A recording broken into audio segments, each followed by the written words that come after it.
Good morning. কেমন আছো তোমরা সবাই? আশা করছি সবাই খুব ভালো আছো এবং সুস্থ আছো। আমিও খুব ভালো আছি। চলে এসেছি নতুন আরো একটা ভিডিও নিয়ে। এখন ঘড়িতে ৬টা বেজে ১৫-২০ এরকম হচ্ছে। উঠেছি অনেকক্ষণ। কারণ ঘড়িতে সকাল ৬টার অ্যালার্ম লাগিয়ে রেখেছিলাম। যে সকালবেলা উঠবো ৬টার সময় একটা মর্নিং ব্লগ বানাবো। এটাই ইচ্ছে ছিল আরকি। আর আজকের দিনটা কি জানো? আজ হচ্ছে রবিবার। মানে সানডে। সো আজকের সানডে যেহেতু ছুটি, তোমাদের সবার ছুটি, আমারও আজকে ছুটি, আজকে কোনো কাজ নেই। আর সানডে মর্নিং এখানে রয়েছি, হ্যাঁ, মাঝে মধ্যে আমার টাইম-ফাইম একটু চেঞ্জ হয়। সেই হিসেবে কাজে মানে কর্মসূত্রে আমার সমস্ত কিছু রুটিন চেঞ্জ হয়। সো কাল স্যাটারডে ছিল, ভেবেছিলাম রাত্রিবেলা লাইভ করব। তাই জন্য কালকে এখানে ছিলাম। বাট লাইভটা করতে আর ইচ্ছে হলো না রাতের বেলা। ঘুমিয়ে পড়েছিলাম তাড়াতাড়ি। ভাবলাম সকালবেলা উঠে একটা মর্নিং ব্লগ করব। কারণ সারা সপ্তাহ মর্নিং ব্লগ করার সেই মতন সময় হয় না। চেষ্টা করি, সময় হলে করি নইলে নয়। তো আজকে যেহেতু সানডে তো ভাবলাম চলো একটা সানডে স্পেশাল ব্লগ করা যাক তোমাদের জন্য। সকাল, সকাল একটা ব্লগ বানানো হয়ে যাবে।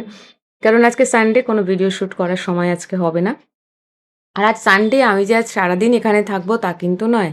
বাড়ি যাব। সকাল ৮টার সময় বেরোবো। বাড়ি যাব, বাড়ির কাছে বাজার করব, করে বাড়ি ফিরবো। আবার সন্ধেবেলা এখানে ৬টা নাগাদ পৌঁছাবো। তাই ভাবলাম একটা ব্লগ বানিয়ে নিই তোমাদের জন্য। আর কি বলি, সকালে উঠে যা কাজ আমাদের মেয়েদের, তোমরাও আশা করি বাড়িতে মা, বউ, বোন, দিদি যত মহিলা আছে দেখে থাকবে বাড়িতে যে তারা ঘুম থেকে উঠে সকালবেলা কি করে। হ্যাঁ, বেশিরভাগই মেয়েরা সকালবেলা ঘুম থেকে উঠে বাড়ির কাজ নিয়েই ব্যস্ত হয়ে যায়। খুব কমই থাকে যারা রোজ সকালবেলা ঘুম থেকে উঠেই আগে ব্যাগ নিয়ে জিম যায়। যেটা আমি মাঝে লাস্ট 2 ডেজ করেছিলাম। সকালবেলা ঘুম থেকে উঠেই আমি জিম গিয়েছিলাম। তবে এই সময়টা সবার সবসময় হয় না। আমার সকালবেলা এখানে রান্না-বান্না সেরকম কিছু সেরকম কি কিছুই থাকে না। তাই আমি জিম যেতে পারি। বাট যাদের বাড়িতে সকালবেলা উঠেই বর অফিস যাবে, ছেলে স্কুল যাবে, তারা কিন্তু একেবারেই পারবে না সকালবেলা উঠে জিম যেতে। যাবে হয়তো, তবে সমস্ত কাজ গুটিয়ে রেখে স্কুলে চলে যাবে বাচ্চা, বর অফিস চলে যাবে, তারপরে যাবে। তো যাই হোক, আমাদের মেয়েদের সকালবেলা এক্সারসাইজ করার আলাদা করে কোনো প্রয়োজন পড়ে না। কারণ সকালবেলা উঠেই ঘুম থেকে আমরা বাড়িতে যা, যা কাজ করি, এক্সারসাইজের থেকে কিছু কম নয়। তাই না? এই যে দেখো, আমি আমার কাজে লেগে পড়েছি। বিছানাটাকে আজকে একটু ভালো করে ঝেড়ে গোছালাম। চাদর চেঞ্জ করব না, চাদরটা চেঞ্জ পরে করব। বিছানাটাকে একটু ভালো করে ঝেড়ে নিচ্ছি আর কি। সারাটা দিন এই বিছানার উপরেই শোয়া, বসা, খাওয়া সমস্ত কিছু থাকে।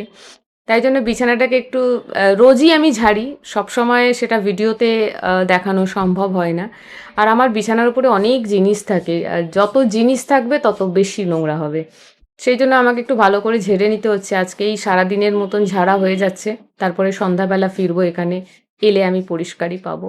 সো যাই হোক, এই হলো আমার সকালের রুটিন। আজ যেহেতু সানডে, আমি আজকে জিম যাব না। কারণ আজকে তো জিম বন্ধ। যদি আজকে জিম খোলা থাকতো তাহলে আমি আজকে সকালে জিম যেতাম। কারণ আজকে জিম গেলে আমি খুব রিল্যাক্সিং মুডে যেতাম জিম। কারণ ফেরত এসে কাজে যাওয়ার কোনো টেনশন নেই। জিম থেকে ফেরত এসে ভীষণ টায়ার্ড থাকি, সেই অবস্থায় এসেই চান করে আবার কাজে বেরিয়ে যেতে হয়। উইদিন 1 আওয়ার, বেশি সময়ও পাই না রেস্ট নেবার। বাট আজকে হলে সুবিধে ছিল, বাট সানডে আজকে জিম বন্ধ। তো যাই হোক, আজকে ঘরেই একটু এক্সারসাইজ করব ভেবেছি। আমি না বিছানায় শুতে পারি না। শুই ঠিকই, তবে বিছানায় শুলে না কি হয়, আমার কোমরে ভীষণ ব্যথা হয়। সকালবেলা ঘুম থেকে উঠে কোমরের মধ্যে একটা এমন মানে কোমর পাটটা এমন আড়ষ্ট হয়ে থাকে না, মনে হয় কোমরে শক্ত করে কিছু বেঁধে রেখেছে। পেইন হয় ভীষণ, ভীষণ স্টিফনেস থাকে। তো সকালবেলা একটু বিছানাতেই এক্সারসাইজ করলে ভালো হয়, যেটা সময় পেলে আমি মাঝে মধ্যে করি, সবসময় করা হয়ে ওঠে না। আজকে ভাবলাম সময় আছে, জিম যেহেতু যাব না, জিম বন্ধ, সো বাড়িতেই একটু করে নেওয়া যাক। ওই হালকা ফুলকা একটু করব, সেটাই আজকে তোমাদের সাথে শেয়ার করব। আর সকালবেলা আমি যে ড্রিঙ্কটা খাই তোমরা জানো, জিরে আর দালচিনি ফুটিয়ে। আমাকে একজন সাজেস্ট করলো যে জিরে আর দালচিনিটা ফুটিয়ে জল খেও না। যে কোনো জিনিস ফোটানোর পর মানে কুকড হয়ে গেলে তার গুণটা নষ্ট হয়ে যায়। যখন বলল কথাটা দেখলাম যে ঠিকই বলেছে। তবে এই ড্রিঙ্কটা খাই আমি একজন মহিলার ভিডিও দেখে এই ড্রিঙ্কটা খাওয়া শুরু করেছিলাম। আর সেই মহিলা কিন্তু আমাদের মতন নর্মাল নয়, মানে কি বলবো আর কি, সে জিম করে, বডি বিল্ডার বলতে পারো, হেভি মাসল তার। তো যাই হোক, সে এরকম ছোট ছোট টিপস দেয় আর কি। তার ভিডিও দেখে এটা খাওয়া শুরু করছিলাম, সে তো ওখানে ফুটিয়েই খাচ্ছিল। যাই হোক, যে আমাকে বললো কথাটা শুনে তো আমার ঠিকই লাগলো যে হ্যাঁ ঠিকই, ফোটানোর পর হয়তো গুণটা নষ্ট হয়ে যাচ্ছে, আমি যে কাজের জন্য খাচ্ছি কাজটা ঠিক করে হবে না। তাই জন্য আমি এখন রাত্রিবেলা জিরে আর দালচিনি ফুটিয়ে বলছি, জলে 1 গ্লাস জলের মধ্যে ভিজিয়ে রেখে দিই হোল নাইট, এই ধরো 8 to 9 hours। এই যে দেখো, দালচিনি গোটা আর গোটা জিরে, ব্যাস এটাকে ভিজিয়ে রেখে দিই। আর্লি মর্নিং সকালবেলা উঠেই খালি পেটে এই জলটা খেয়ে নিই। এর মধ্যে কিন্তু কোনো মধু বা লেবুর রস কিচ্ছু দেওয়া নেই, জাস্ট জিরে আর দালচিনিটা রাত্রিবেলা ভিজিয়ে রেখে সকালে সেই জলটাই ছেঁকে খেয়ে নিই। তবে খেয়াল করবে একটু, জিরের মধ্যে যেন বালি না থাকে। অনেক সময় হয় না জিরের মধ্যে নোংরা থাকে, বালি থাকে। একটু পরিষ্কার প্যাকেটওয়ালা জিরে ইউজ করবে, কারণ এখানে কিন্তু আমি ধুয়ে জলটা ফেলছি না। তাই একটু পরিষ্কার জিরে হলে খুবই ভালো হয়, নইলে কিন্তু নোংরাটাই পেটে যাবে। তো জিরে আর দালচিনি ভেজানো জলটা আমি খেয়ে নিয়েছি। এইবারে যেটা করব সেটা হচ্ছে, জিরে আর দালচিনি যেটুখানি বেঁচেছে সেটা ফেলতে না বলেছে, বলেছে এটাকে 1 কাপ জলের মধ্যে এবারে তুমি ফুটিয়ে খাও। আসল যে জিনিসটা সেটা কিন্তু পেটে চলে গেল। এবারে বাদবাকি যেটা বেঁচেছে এটা একটা অ্যাজ আ ড্রিঙ্ক, যদিও বা কিছু গুণাগুণ ওর মধ্যে থেকে থাকে, ফোটাবার পর কিছুটা হলেও যদি পেটে যায় যাবে। সো আমি 1 কাপ জলের মধ্যে দালচিনি আর ওই জিরে যেটা ভিজিয়েছিলাম, ছেঁকেছি, সেইটাই আলাদা করে কিন্তু নয়, সেটাকেই আমি জলের মধ্যে দিয়ে দিচ্ছি। দিয়ে এটাকে এখন আমি ফোটাবো। ফুটিয়ে 1/2 কাপ মতো, মানে 1 কাপ জলটাকে ফুটিয়ে 1/2 কাপ মতন করব। করে তারপরে এটাকে লেবু আর মধু দিয়ে খাবো। এটা কিন্তু খুব ভালো জানো তো, সকালবেলা উঠেই 1 গ্লাস দুধ চা নিয়ে বসে গেলাম, যেটা আমি আগে করতাম। ভীষণভাবে আনহেলদি আমাদের হেলথের জন্য, কিন্তু ওই যে অভ্যেসের বশে আমরা খাই, কারণ আমরা চা পাগল। তো যাই হোক, ওটা আমি ফুটতে বসিয়ে দিয়েছি, জোরটাও কমিয়ে দিয়েছি। ওটা ওর মতন করে হতে থাকুক। আমি বললাম যে আজকে ঘরেই একটু এক্সারসাইজ করব। সো তাই চলে আসলাম ঘরেই একটু এক্সারসাইজ করতে। একটু হালকা মুভমেন্ট করলে না কোমরটা ফ্রি হয়। কেন বলছি, এক্সারসাইজ করার তো রোজ রোজ আমি সময় পাই না, কিন্তু সকালবেলা ঘুম থেকে উঠেই আগে বিছানা তোলো, ঘর ঝেঁটা দাও, মোছো, তারপরে কাপড় কাচো, কাপড় শুকনো দাও, স্নান করো, এই এত কিছু অ্যাক্টিভিটিসের মাধ্যমে কোথাও গিয়ে কোমরের যে স্টিফনেসটা সেটা না চলে যায়। তাহলে এক্সারসাইজ করলে আরও বেটার রেজাল্ট পাওয়া যাবে। আজকে যেহেতু কোনো তাড়াহুড়ো আমার নেই, তাই ভাবলাম একটু বিছানায় শুয়ে শুয়ে হালকা একটুখানি হাতের পায়ের কোমরের এক্সারসাইজ করে নেওয়া যাক, তাতে আমারই ভালো হবে। তো এই যে দেখো, এই সব এগুলো কি এক্সারসাইজ না, এগুলোকে ওয়ার্ম আপ এক্সারসাইজ বলে, জিমে গিয়ে আমি করে থাকি ওয়েট লিফটিং করার আগে। তো এই আর কি, আমার ভিডিওর মাধ্যমে কিন্তু তোমাদের সাথে ছোট ছোট টিপস শেয়ার করছি। তোমরা চাইলে এই টিপসগুলো কিন্তু নিতে পারো। কেন বলছি জানো তো, কারণ আমার মতন প্রবলেম অনেকেরই আছে, আমি একা নই। আর যাদের এই প্রবলেমগুলো আছে তারাও হয়তো মনে করে কি করলে এটা ভালো হবে, কি করলে ঠিক হবে। তাই আমি যেটা করে রেজাল্ট পাই, যেটা করে আমার ঠিকঠাক লাগে, সেটাই তোমাদের সাথে শেয়ার করছি আর কি। তো দেখো, এই যে এক্সারসাইজটা করছি না, এটাকে ব্রিজিং বলে। আমি দুটো পা আলাদা করে করছি। এই এক্সারসাইজটার অ্যাকচুয়াল নিয়ম হচ্ছে দুটো পা দুই দিকে স্প্রেড করা থাকবে না, দুটো পা একসাথে করে করতে হবে। বাট এইভাবে করলে কিন্তু একটু কঠিন মনে হয় এক্সারসাইজটা। দুই দিকে পাটা একটুখানি দূরে দূরে রেখে করলে এক্সারসাইজটা একটু ইজি হয়ে যায়। আমরা সবসময় ইজি ওয়ে খুঁজি। সো যাই হোক, আমি ভুলে গেছিলাম শুরুতে, পরে আবার দুটো পা একসাথে করে করলাম। আর এই যে এক্সারসাইজটা এখন আমি করছি না, এইটা কোমরের জন্য একেবারে রামবাণ ওষুধ। এই স্ট্রেচিংটা করার পর কোমরে, মানে কোমরের যে ব্যথা বা যে আড়ষ্ট একটা জড়তা ভাব থাকে না, সেইটা অনেকটা ফ্রি হয়ে যায়। তো আমি এক্সারসাইজগুলো কিন্তু অনেকবার করেই করেছি, একবার দুবার তিনবার নয়। 10 to 15 টাইমস করেই এক একটা এক্সারসাইজ করেছি, বাট তোমাদেরকে এতটা দেখালাম না, কারণ এতটা দেখে কি করবে, বেকার বেকার ভিডিওটা বড় হয়ে যাবে। জাস্ট 2বার 3বার 4বার করে করে দেখালাম তোমাদেরকে। বাকি এটা কিন্তু আমি এই 10 থেকে 15 মিনিট মতন সময় লেগেছে আমার টোটাল এক্সারসাইজ করতে। আর এই দেখো, এইগুলো কিন্তু সবই কোমরে ব্যথার জন্য। এইটাকে ভুজাঙ্গ কি বলে আমি নাম ঠিক জানি না, এটা যোগাতে আম, আম কি নাম আছে, নামটা আমার ঠিক না মনে পড়ছে না এখন। ভুজাঙ্গাসন বা কোবরা আসন এরকম কিছু হয় মনে হচ্ছে, কোবরা পোজ বলে মনে হয় এটাকে। আমি যোগাতে এক্সপার্ট নই, নাম ভুলও হতে পারে, সরি যদি ভুল বলে থাকি তো আমাকে শুধরে দিও। তো দেখো, এটাকে বলে প্রোন এসএলআর, ফিজিওথেরাপি টার্মে বলে প্রোন এসএলআর। আমি যোগার নামগুলো জানি না, তবে ইংলিশের নামগুলো বলতে পারবো কিছু কিছু। সো ব্যাস, সেই কটাই এক্সারসাইজ করার ছিল, এর বেশি করার সময় হবে না, কারণ আরও একটা কাজ আছে আজকে যেটা আমাকে করতে হবে। সেটা হচ্ছে আমি একটু স্কিন কেয়ার করব। সারা সপ্তাহ এখন স্কিন কেয়ার করার সময় পাই না, আর ইচ্ছেও করে না।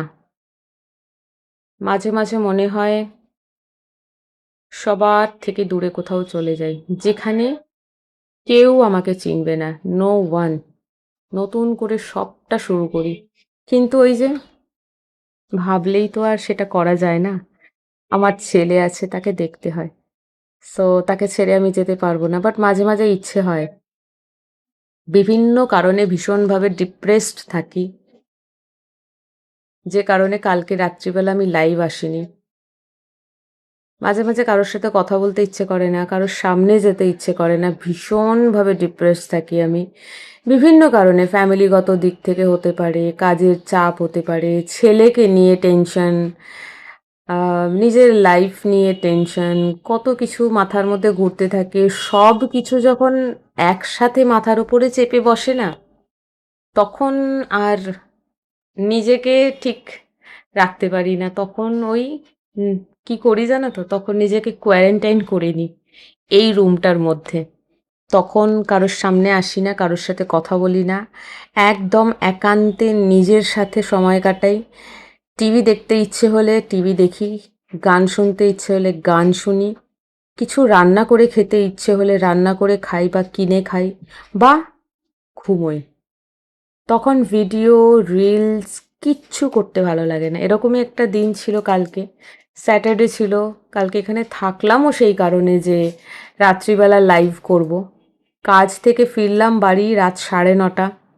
যখন ফিরছি তখনও আমি জানি আমি লাইভ আসবো ভাবছি, তাই যে 9:30 বেজে গেল, গিয়ে তাড়াতাড়ি করে কিছু একটা খাবো, খেয়ে 10:30 থেকে 11টার মধ্যে লাইভ আসবো। ব্যাস, ঘরে এসে চা বানিয়ে খেলাম, মুড চেঞ্জ। জানি না কোথা দিয়ে কি আমার ওপরে চেপে বসলো, ব্যাস লাইভ আর করা হলো না। সো যাই হোক, আমি কি আর বলি, অনেকটাই বলে ফেললাম। সোশ্যাল মিডিয়াতে এত কিছু বলাটাও ঠিক নয়, ঠিক কি না? আমি বলি না, বাট মাঝে মাঝে আবেগপ্রবণ হয়ে কিছু কথা বলে ফেলি।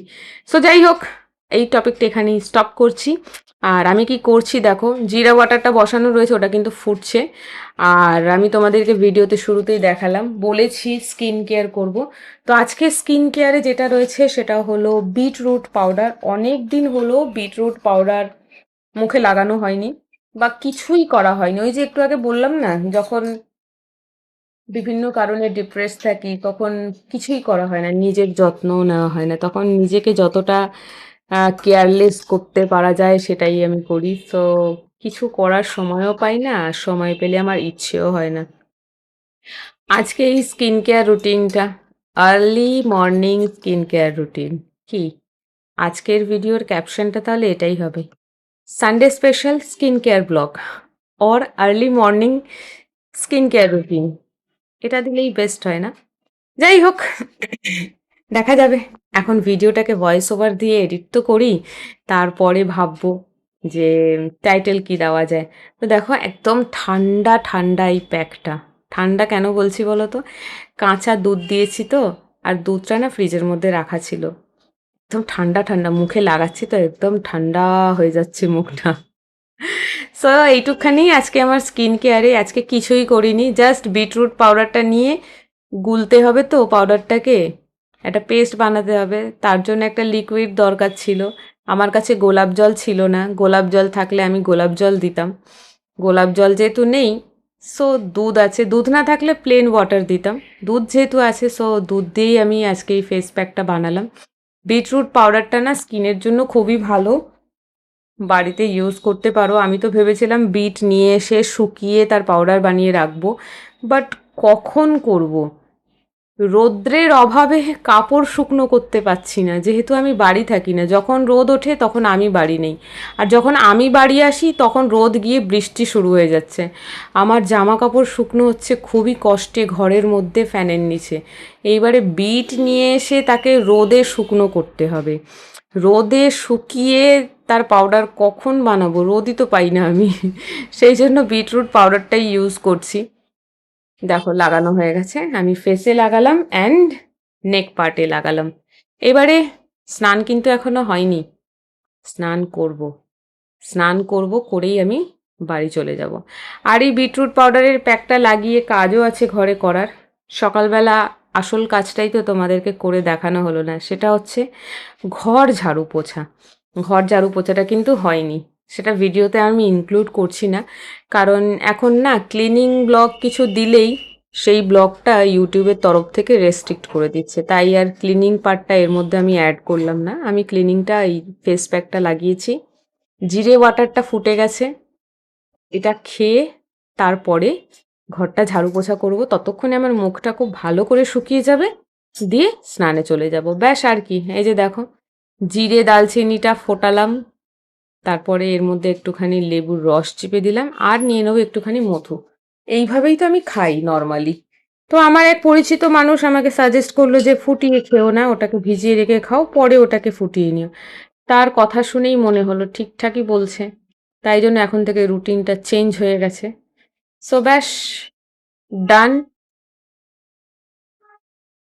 এবারে রুমে গিয়ে এটা খাবো, আর ভিডিওটা এন্ড করব, করে ভিডিওটায় ভয়েস ওভার করব।